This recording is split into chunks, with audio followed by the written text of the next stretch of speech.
Monsieur de Pourceaugnac, c'est l'histoire d'un gentilhomme limougeaud qui vient de Limoges et qui monte à Paris pour épouser Julie, une jeune fille de bonne famille, parisienne, qui elle n'a pas du tout envie d'épouser cet homme dont on lui a parlé mais qu'elle n'a jamais vu. Et évidemment, elle a d'autres idées en tête, notamment d'épouser Éraste, dont elle est follement amoureuse.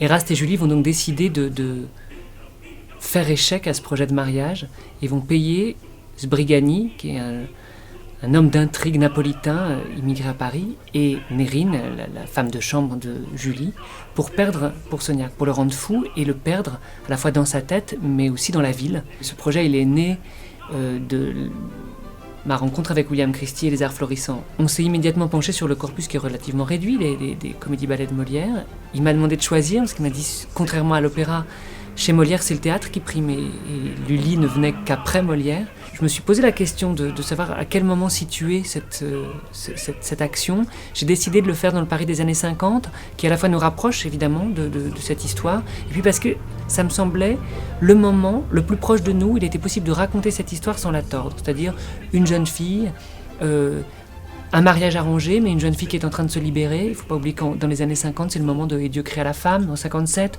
Donc ce moment où la femme se libère, y compris où l'image de la femme change. Les résonances contemporaines, elles sont d'abord sur le thème. Je trouve que forcément, c'est très fort de se rendre compte que cette question de l'autre, cette question de l'étranger, cette question